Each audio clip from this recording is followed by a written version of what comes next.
Hi guys, a very good afternoon to all of you. Welcome to another session with Srinivas from BYJU'S Exam Prep.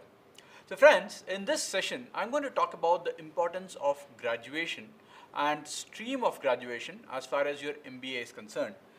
In fact, you would have heard a lot of stories that engineers that. If you're not from this stream, it's good for you. Or rather, if you're from that particular stream, it is very good for you. So we are going to look at which of these rumors or things you have heard are actually myths, which of these are actual truths. We're going to explore that part.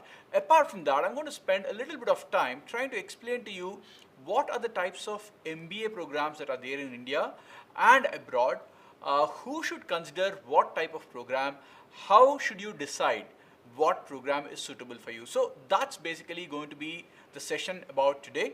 So I'm going to spend about 35-40 minutes. I hope it's not a long session. But yeah, if you guys have any questions at any point in time, as usual in my sessions, please put it out there in the chat. I'll be more than happy to answer your queries then and there. Right, so let's start with the agenda. So as I said, let's first understand the basic idea of an MBA. I'm sure all of you know what is an MBA, but I'll quickly take you through the basic meaning of an MBA, what happens there. And then I'm going to talk about who goes for it. Who are the people who can actually write it? Is it for anybody? Or is it only for people from science background? Or is it people with any background can go into it? What's the basic deal about it? Then we're going to look at the types of MBA, what are the different types of MBA programs out there, and who is suitable for what kind of a program. And then I'm going to talk about when should you opt for going to this program. So depending upon the type of program, depending upon the kind of student you are, the kind of profile you possess, there will be different times in your life that you can go for an MBA program. So I'm going to talk a little bit about that. And then of course, the most important part, in this entire scheme of things, in this entire story about MBA, MBA and MBA, where does graduation fit in? Does it mean that a person who wants to do graduation should plan for, want to do an MBA should plan for his graduation from, let's say, 12th class itself or 10th class itself? Does it really matter what graduation stream you are from? Well, that's what we're going to take a look at. Okay?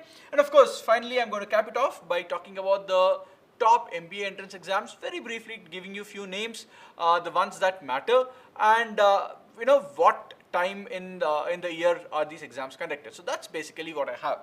So let's start by looking at an MBA, and I'm sure all of you who are listening to this already have some idea about an MBA.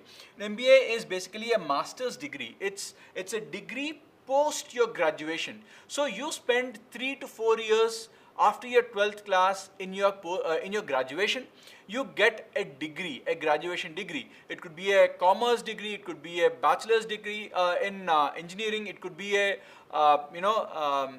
professional certification, any of these things.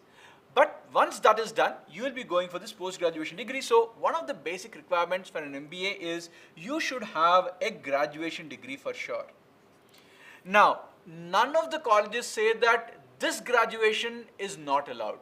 So basically the thumb rule is any graduate with the required number of marks. Now what is the required number of marks? Now depending upon the college, they say minimum 50% mark is required, minimum 60% mark is required. No, again, I'm not going to give you a list of colleges and their marks. I mean, that's not the purpose here.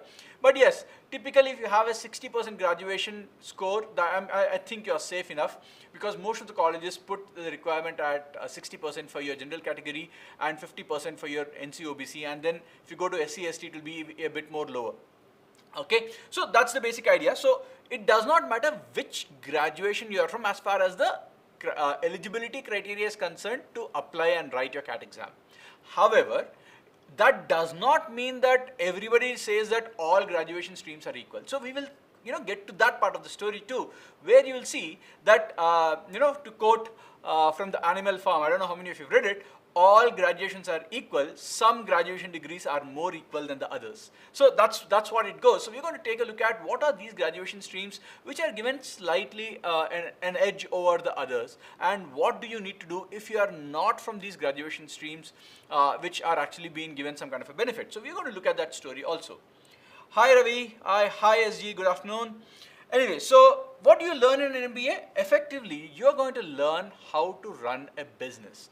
Now, when I'm talking about running a business, you might want to start your own business, or you might want to be a part of an existing business. You basically want to be a salaried employee as a manager.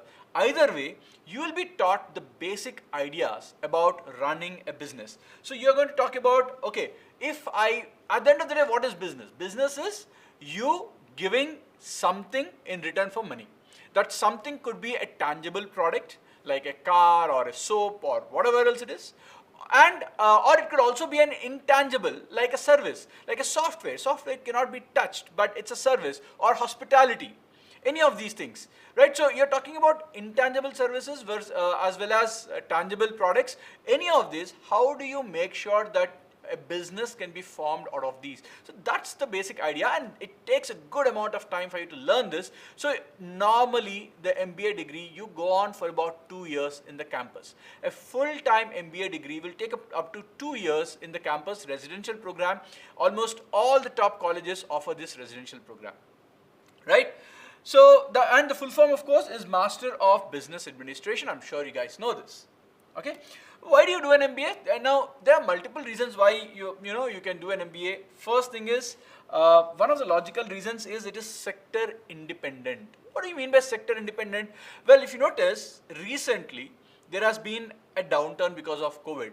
In fact, if you go back another decade, 10 years back, 2008, 2010, you had a financial recession.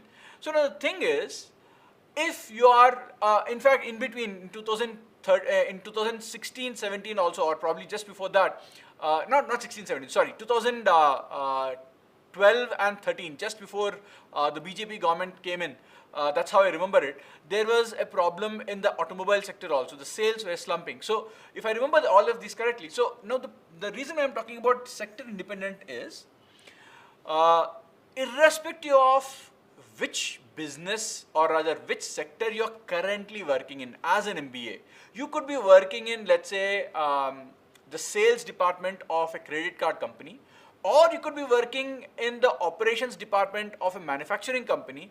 It doesn't really matter. You will be safe from quite a few of the recessions, because, and the logical point is, you can jump from one point to another point, which are independent. For example, if you are an engineer, typically an engineer, you're working as an engineer in a company, you can't, without an MBA degree, you can't leave the automobile industry that you are in and jump to, let's say, an FMCG and say that I want to do sales. They don't take you. The reason is because you are qualified as an engineer, you are working as an engineer, hence your strength is into engineering. But when it comes to an MBA, you are taught how to run a business. Now, the concept of running a business is more or less similar across the domain.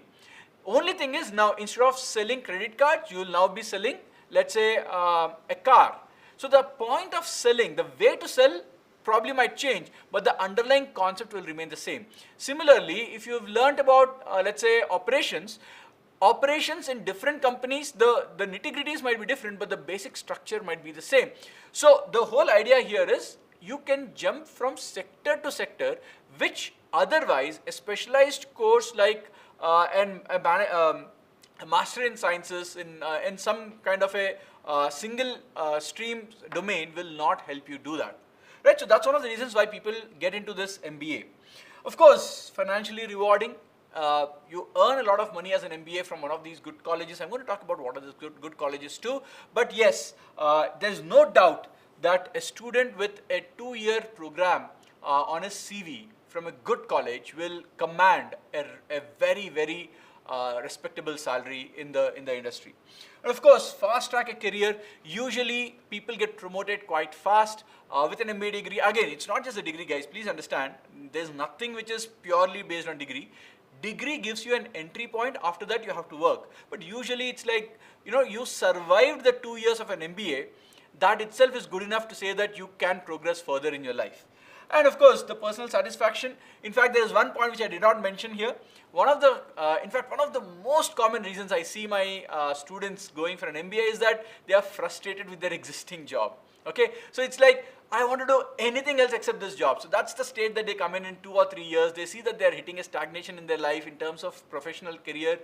There's no growth per se. Yes, salary will grow, but It's the same day on day, the same thing that you keep doing. You are kind of, how long more can I do this? That's when people start thinking of an MBA too. In fact, that is one of the most common reasons why people go for an MBA. Okay. Aman is asking, I am an engineer. Can I take MBA in finance with no prior experience in accounts and economics? Definitely, Aman. I myself am a prime example for that. I was, in fact, I use the word was only. I was an engineer. I don't consider myself an engineer today. But yes, I graduated from an IIT with mechanical engineering degree. And I did my MBA, 2 years MBA, did my finance. I did majors in finance and ended up in a financial consulting firm. In the first 3 years of my career, I was in financial consulting with banks. Right? So you can definitely do that. You don't need to have prior economics or accounting background. If you have, it is good. If you don't have, if you perform well, remember for finance and consulting, your scores matter a lot. So if you get into the college and your scores are good, the companies that come into these two domains, consulting and finance, will lap you up easily. Clear, Aman? So I hope that clarifies your question. So guys, before I move on, if you like my sessions, if you like BYJU'S exam prep sessions that we are conducting for you, please hit on the like button right now, click on the notification button, as well as subscribe to the channel. We have a lot of these sessions coming your way. Anyway, so who can go for an MBA? Typically anyone with a graduation degree. So that's the catch. You have to be a graduate. Now, it is not necessary that when you write CAT exam, your graduation should be completed. Most of the students who are freshers, in the final year, they apply and write for the CAT. So basically what happens is, in the final year, November is when you will have your actual CAT exam. So your semester is not yet over. Your semester gets over. So let's say 2022, the exam will be in November. Your academic year gets over in 2023 March. So this semester, this is a final semester. So at the beginning of the final semester, November is when you write your exam. And by March, you will also start getting your interviews and your results also by 2023 May. April, May, the results will start coming out. In fact, for last year, CAT 2021, people who have written, today, as I speak, 2 colleges have already come out with the results, the 2 big colleges. One is FMS and one is IIM Bangalore. So the results are already out with respect to who got admission. Okay, so by the time you finish this, you will immediately get into the college the next year without any waste. So that's typically what happens. So you don't have to be so you should be pursuing a graduate final year, or you should have completed your graduation. That's the basic idea. But there is no restriction as far as which graduate can appear. Any graduate can appear. Okay, there's no doubt about it. Now, when? This question of when is, it's a simple word, when, but it will take me 3-4 slides of the PPT to take you through when. So this when, I'm going to answer in 2 ways. One is, if you are doing an MBA in the country, and if you are planning on doing an MBA abroad. So I'm going to cover both of these, and I hope this puts a lot of your questions or answers a lot of your questions and puts them to rest, because I keep getting a lot of questions about students saying, sir, should I write GMAT, should I write GRE, what should I do to do an MBA, is CAT the only exam, and so on and so forth. So I will answer most of the questions right now. Okay, so first thing is, yes, in India, if you want to be an MBA as a fresher, who is a fresher? A fresher is a person who is currently in the college and is expected to join the MBA if qualified without any experience, 0 work ex. This person is called as a fresher. Typically the example that I just showed, where the students write in the last semester. They write in the last semester of their 3-year program or a 4-year graduation program, and they get in the next year itself. So these guys are women for that matter, girls for that matter, are called as freshers. Okay. Now in India, you write which entrance exam, again as I said, the required entrance exam based on what college you want. There are a ton of exams you can write, which I'll cover at the end of the session. But yeah, you will decide which exam. You will write it in the final year of your graduation. Okay. And you will join right after the completion of the graduation, and typically these students, zero work experience students in India, will go for a 2-year MBA program. In India, there is no 1-year program for freshers. Okay, no good college, not in the top 20-25 colleges that I'm aware of, gives a 1-year program for a complete fresher. Okay, so almost all programs which take freshers are this 2 years MBA programs. This is their flagship program. Okay, so this is basically their flagship program that you come across when you see, okay, when you hear the big names like I am Ahmedabad, I am Calcutta, student got into this. Basically, they're talking about these 2-year MBA programs. Okay, then if you're talking about MBA with work experience, so now not a fresher, you have got at least 1 year or less than 1 year, like 8 months, 10 months, or 2 years, 3 years, 1 year. So basically, you're talking about work experience. So you are going to write the exam while you're working. Typically, the people with work experience under their belt, this work experience, this category of students, I am categorizing them from 1 to 4 years, right? Or just up 8 months, 9 months, up to 4 years of work experience. These students, again, they get into the same program along with the freshers. It's again going to be a 2-year program. So in India, 0 years to up to 4 years. Now, as I said, 5 years, people with 5 years experience is hardly any. You can actually say 2 or 3 students like that in the entire campus. But typically 0 to 4 years, they go for this 2-year program only. Okay, so these are almost all the good colleges, the big names that you have heard of or here, they offer the 2-year program only for the people with up to 4 years, less than or equal to 4 years, including the freshers. Okay, but when you're talking about people with greater work experience in India, if I have, let's say, for various reasons, financial problems, or I did not know about an MBA, whatever else it is, I worked for 5-6 years in my life, then realize, oh yeah, there is a good program called an MBA, I should have done it, now what can I do?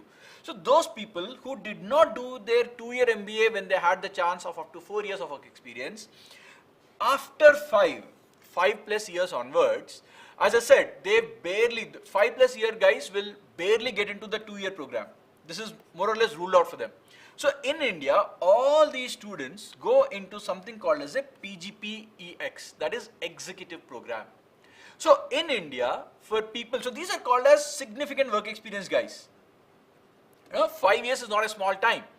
So these people will be put under this program called as PGP-X, which is executive program, which is a 1-year program. So the logic is very simple. When you have 2-year program, which includes freshers, 1 year, 2-year work experience guys, they will teach you everything from basics. They will teach you all the basics, and they'll also teach you the specialization that you want. Because you don't know what the industry is all about, you don't know what a business is all about, you have never been a part of it, or even if you have been, in their opinion, you haven't spent enough time to understand the nuances of it. So they say that, okay, 2 years program is what you need. Whereas these people already have spent a significant chunk of time of their life understanding businesses, because they have run, whether you are a business manager or not, even as an engineer, you would have been in industry for 5 years, 6 years, 7 years, you would have understood something at all. So I don't have to teach you everything from the basics. So what they do is they cut down the time limit from this 2 years to 1 year. The reason basically is you have spent a decent amount of time in the industry. So I don't have to teach you what is marketing, what is sales, what is finance. You would have understood something at least there. So the amount of teaching that I need to do for these kind of people will be, I will not say less, relatively less is the word I will use. They will still have a very packed schedule for that 1 year. In fact, this 1 year course will go up to something like 13 to 14 months. While they say it is 1 year, actually it will turn out to be 13 to 14 months. Okay, so whereas this 2-year program will actually turn out to be somewhere around 20 to 22 months. So this and this, the difference is about 8-9 months. That's basically what you will reduce for them. Okay, and yes, so this is again, as a fresher cannot come into this, you are not eligible to get into this. So in India, most of the good colleges with this work experience, the PGP-X program, they put a minimum work experience limit saying that Some colleges, very few colleges put 4 years and above. Most of the colleges say that, okay, 5 years minimum you need to have. In fact, I remember looking at the placement report of Ahmedabad. IIM Ahmedabad, one of the top colleges in the country, number one, to be honest. They have average age in their PGP experience, X program as 8 years, 3 months. This is the average work experience, which means there are students who would have come with 10 years, 11 years, 15 years, 14 years work experience also. So all these students accumulate in this program, or come together in this program called as PGPX. Okay, so that's as I put 4 years. Again, this 4 is very rare. I think only Calcutta has it, or one other college has 4 years. Almost all other colleges minimum ask for 5 years. All right. Now let's take a look at abroad. Now, if you want to do an MBA as a fresher abroad, now India, you have a chance. Frankly speaking, good colleges abroad rarely give you an admission with 0 work experience. Very, very rare. Okay, in fact, they have a special course for people with 0 work experience. It is not called an MBA, it is called as an MIM. I'm not going to talk much about an MIM because that's not the purpose of this session today. If you are interested, if you're a fresher, you can think about it if you're planning outside. But the bottom line is, if you don't have work experience, thinking of an MBA right now abroad is not that great an option, because yes, there are colleges which will take you, but like in India, there are always colleges that take you with a bad score also. But the question is, do you want to get there?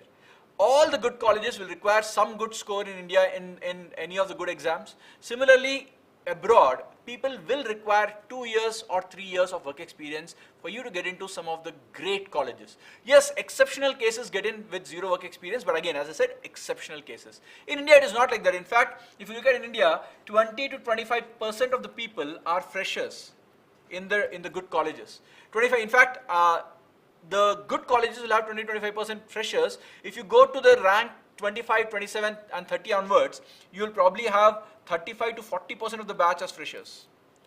But this is not the case. In fact, if you look at abroad, the number of people with 0 work experience will barely be any, probably 5% or less than that. Okay, so that's what happens. And yes, if you are a fresher, you can get into this program called MIM. You can do a research about this, or we'll have a separate session on this. Now, the traditional 2-year program, as I said, will require at least 2 years of work experience abroad. In India, it is not like that. Okay, and yes, the graduation matters here. Which graduation, which stream are you from? It matters here. Again, even there, they will not say if you are from so and so stream, don't apply. Nobody says that.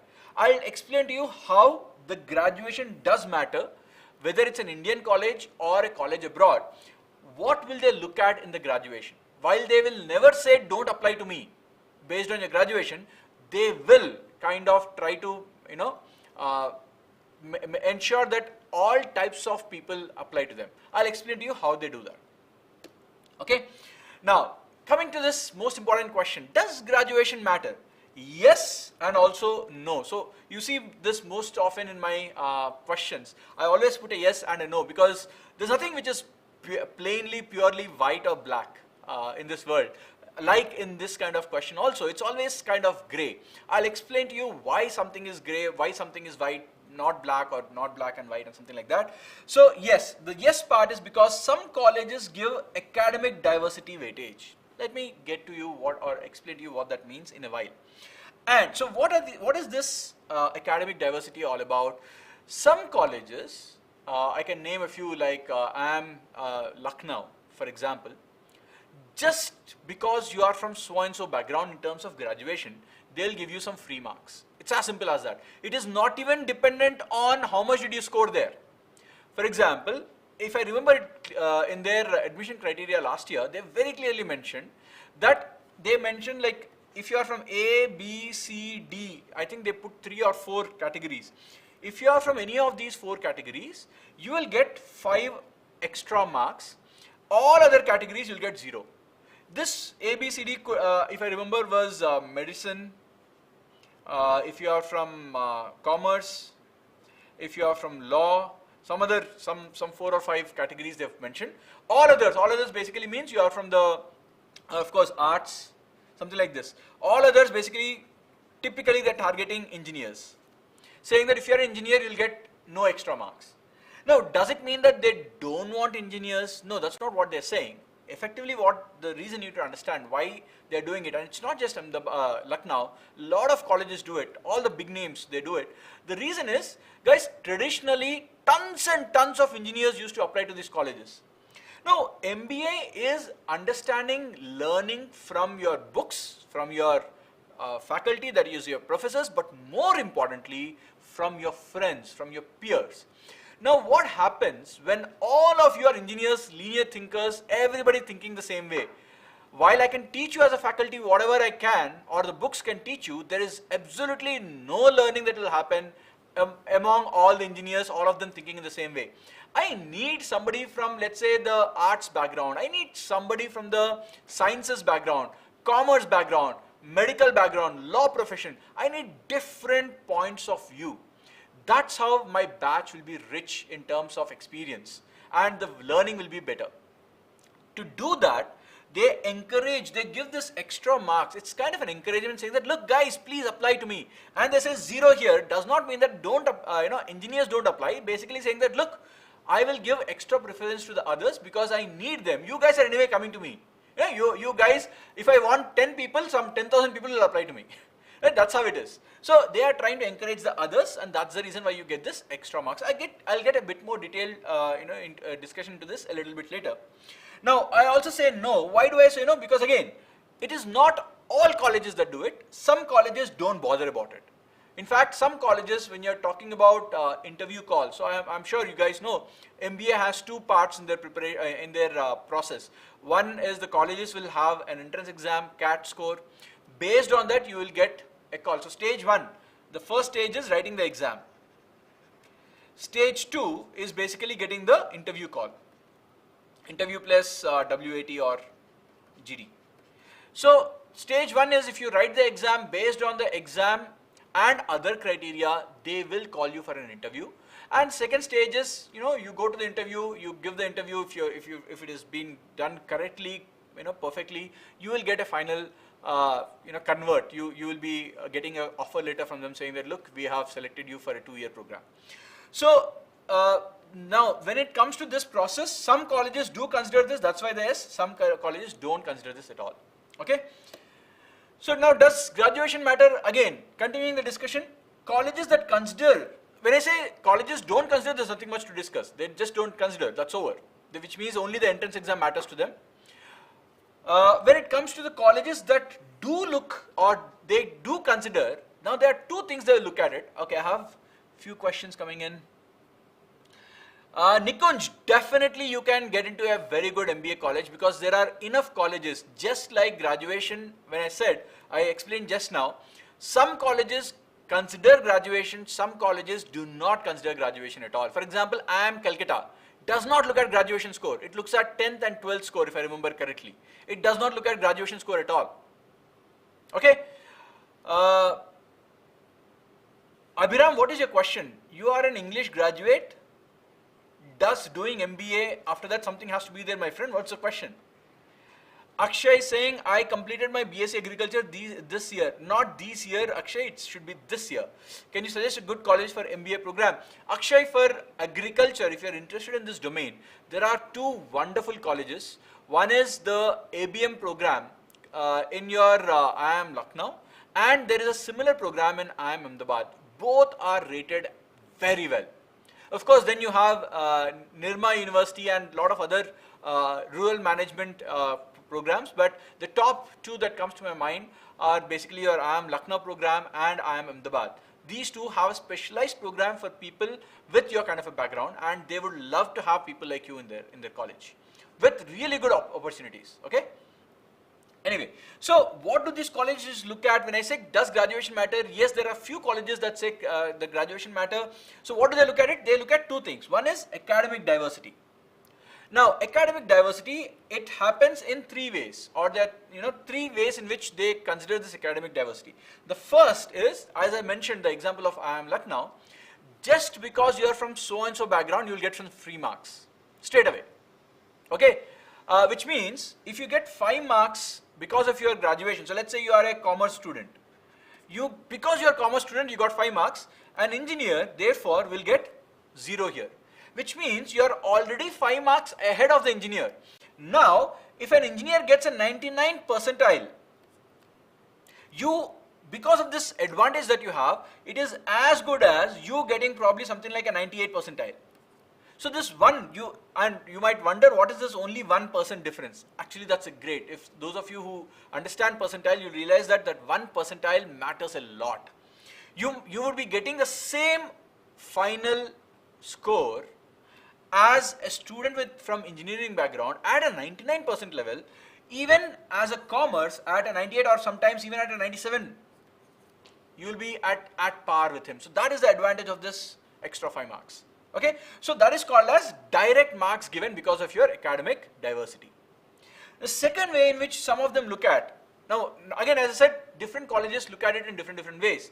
The second way in which the colleges look at is leniency in graduation marks. For example, some colleges say that, look, I will not give you direct marks. Now, what they will say is, look, if you are from engineering background and if you get 85%, if you get 85% and above, you will be given 5 full marks. Whereas, if you are a graduate from commerce, I'm just using commerce again and again, it does not mean that that's the only program. There are many things like arts, sciences and so on and so forth, but I just keep talking about commerce and engineer as an example. So, if you are from commerce background, even at a 65% graduation score, you will get the same 5. Now, you might always fight, sir, why is it too high for engineer? Is it not unfair? Yes, because they have too much of demand, too much of supply of engineers and lesser demand for engineers. Whereas they have less supply for these people, but the demand is quite lot. That's the reason why it's all supply and demand, the basics of economics.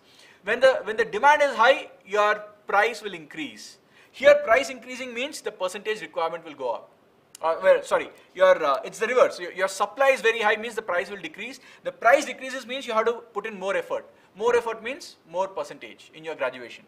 Whereas commerce, the supply is less, people are less, which means the number of the demand is very high. When the demand is high, the price will go up. The price goes up means it is easy for you to get in. Easy for you to get in means low score requirement.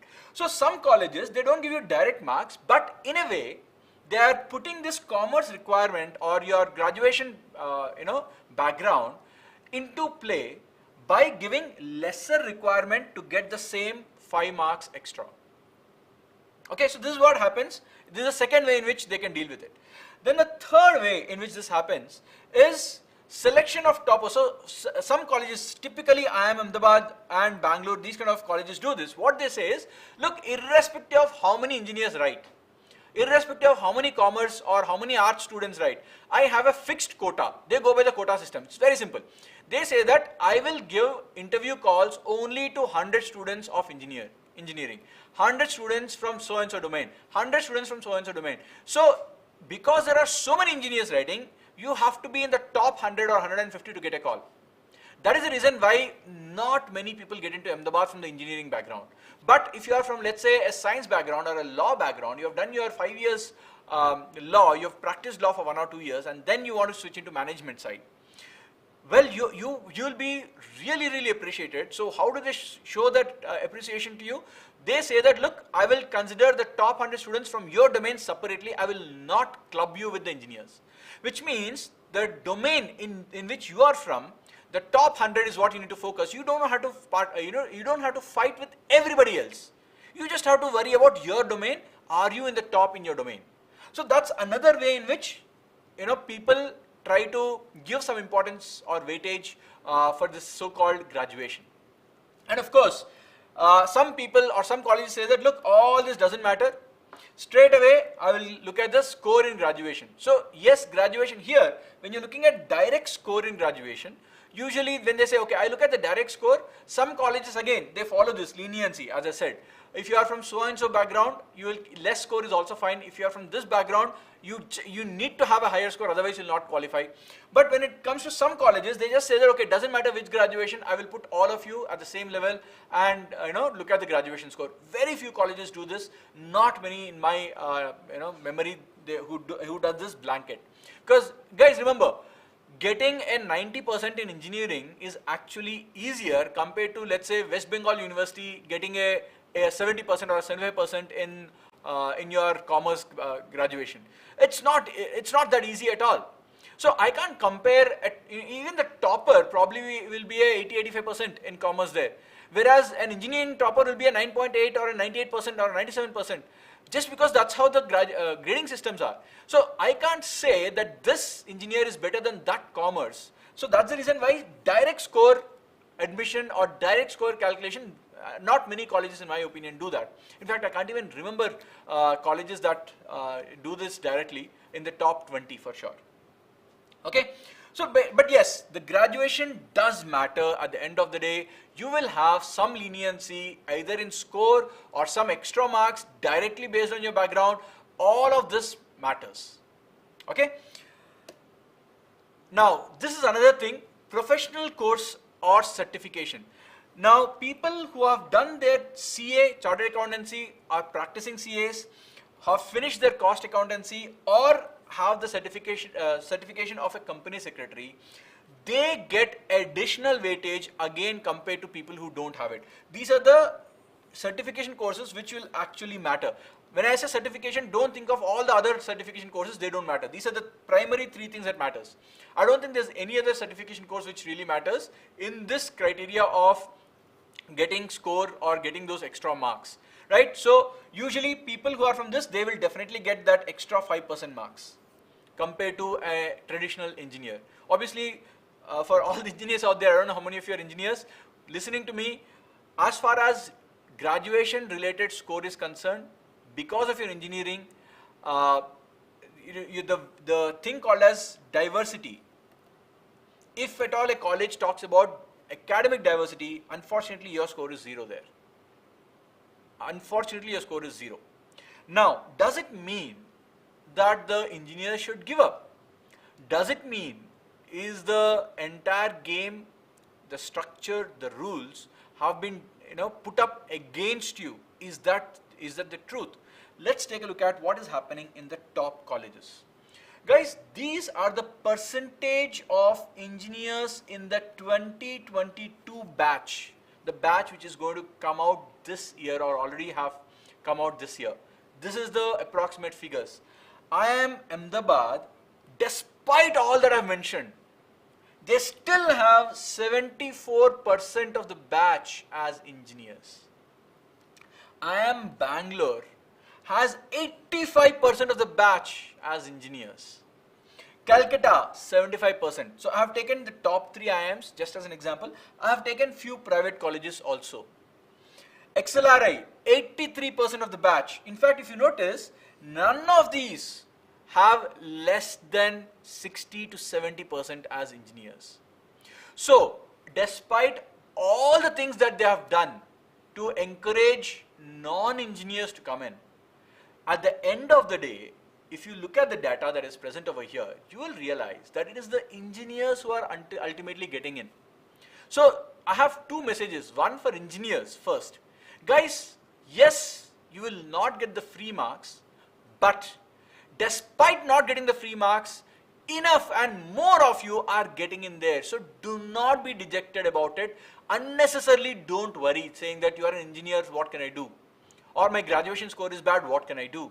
There are enough colleges that don't consider graduation score, and even if they are considering the graduation score, it is not that they will reject you. You have a lot other criteria also to be taken into account. Sachin is asking, gap year. Sachin, gap year will not be calculated, meaning there is no significance of a gap year. It will not affect your first primary call. So if you have done your entrance exam correctly, really good, and depending upon the college, graduation score and other things fall into place, whether you have a gap year or not, it doesn't matter, you will get your call. In the interview, they might notice that gap and they can ask you, why is there a gap for you? You have to probably answer that in the interview, but otherwise, as far as the first round is concerned, getting to an interview, it does not affect. Okay? Now, this is the first message I spoke about for engineers. What about the non-engineers? People who are, should this, again, will it work in the negative way for non-engineers? You might question me, sir, then why are the others even writing? If this bulk of the people are from engineering background, why are the others even writing this exam? Guys, what you need to understand is, this percentage is a reflection of the number of engineers who are writing. It is not a reflection of number of people. In fact, let's put it this way. Because there are so many engineers writing, the batch is filled up with engineers. If the commerce guys start writing more, the shift will slowly tilt. Right now, engineers, the applicants of engineering stream is it's about 60% of the applicants are engineers. And 40% is all other things combined. All other things combined is about 40%. People who are applying, I'm not talking about people who are getting in. Obviously here, when more people from one section are applying, you will also see the results also for that section. NITI is an exception. NITI only engineers can apply. That's the reason why it is 100%. That's an exception. But otherwise, because more engineers are applying, they are getting in more. So please don't worry saying that, look sir, I'm not from an engineering background. What chances do I have? You have pretty good chances, my friend. In fact, the colleges, all the good colleges are doing everything in their power to make your life easy.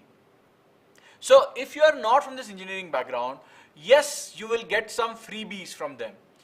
But that is not sufficient. Obviously, you will have to work and get a good score in your CAT. But the bottom line is, what the amount of score that an engineer has to get with same 10th class score, same 12th class score, will be considerably higher than what a commerce or a science student will have to get because of their extra marks that they're getting in the graduation or because of their graduation. Right? So I just explained that example. So please keep that in mind. Do not, so both types of people, whether you're an engineer, technology person or a non-technology person, there are pros and cons. Don't waste your time thinking about what will happen to me. So what do you need to focus on right now? Focus only and only on the exam in front of you. So what exams do you need to write? These are the top exams, my friends. If you want to look at a one-year program in India, the executive program, you have to write GMAT. If you want to go abroad, whatever program it is, it has to be GMAT. But if you're looking at a traditional 2-year program for MBA in India, then these are the top exams that you need to consider. Anybody who's serious about an MBA will definitely prepare for CAT. Preparing for CAT will more or less cover 90% of the syllabus for all the other exams. That's why people say CAT coaching does not necessarily mean that you're writing CAT exam. Even if you're preparing for IIFT or even if you're preparing for CMAT or NMAT, the normal term is called CAT coaching. Right? Just like Maggi. Maggi, it's become so common for noodles. Noodles is the right thing. It's the right word. But people say I'm eating Maggi. Even if they're eating top ramen, they'll say I'm eating Maggi. So that's how this CAT has become more or less. So if you prepare for CAT, every other exam, 90% of the syllabus will be completed. Yes, some exams will have extra syllabus, some extra syllabus that you might have to prepare separately. Right? So what are these exams? The first exam, CAT, happens typically in the month of November. So in this year, always November last Sunday is the exam time, always last Sunday. XAT happens January, it's January 1st Sunday. Typically it's the first Sunday of January that this exam happens. NMAT is interesting.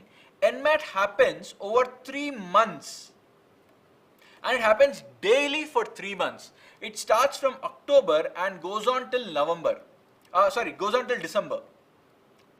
December or sometimes I think January. Last year they went on till January also if I remember it correctly. So October, November, December, 3 months and probably the first few days of January also, I don't remember exactly, but more or less 3 months this exam gets conducted and students can write 3 times. Maximum they can write 3 times and the best of the 3 will be considered. Obviously you'll have to pay money every time you're writing, but the best of the 3 will be considered as the score for you. It's a unique exam that this process is not there anywhere else in India at least. GMAT follows that structure, but NMAT does not. NMAT is the only other Indian college-based exam which follows that structure. Then you have in SNAP, which again basically happens either in December or in January. It keeps varying from year to year. IIFT typically happens in November. It happens 1 or 2 weeks ahead of CAT, typically in the first week or second week of November. Then CMAT happens in the month of April. MHCET happens in the month of May or June. In fact, typically May. I think this year also it's happening on May 8th or May 9th. TISNET, MyCAT, all these exams happen in the month of April.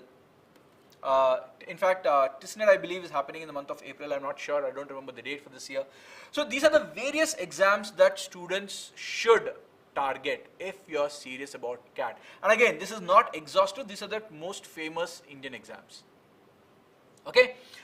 Sir, I've got a question. Sachin says, how to calculate gap year? Okay, that I think I've already answered. Alright, so friends, that's what I had in store for you. This is what I wanted to discuss. We are also launching a CAT program. We have something called as BYJU'S exam prep, which talks about the CAT program for CAT 2022. So what do we get over here? If you are interested, you can reach out to our counselors on the numbers mentioned over here. But yes, we have live training program along with recorded videos also. So you have you have a faculty like me coming and teaching you live, and you have 1 or 2 supporting videos for this particular session. So it's not just teach and forget. You will have a live class combined with 1 or 2 sessions which are recorded and given to you, and they are going to give you extra questions in these recordings. Some additional concepts will be discussed which could not be discussed in the class, and so on and so forth. Placements are not affected, Sachin. Zero placement effect because of your gap year. Guys, once you get into an MBA, the only thing that matters for your placements is how did you study in your MBA, what is your score in your MBA, what is your experience with respect to the industry, what kind of a summer internship have you done, and did you do anything extracurricular in your college. They will not look at your graduation score at all. Your placements have zero importance in your graduation score, because my graduation score was pathetic. I still ended up getting a really good really good company with respect to, and from the finance domain too. So you don't have to worry about it. Okay. Well guys, I hope you enjoyed the session. Once again, as a reminder, if you like my sessions, if you like our BEP sessions, please hit on the like button as well as notification button. We will keep doing a lot more of these to help you in your MBA preparation. Thank you and see you in the next one.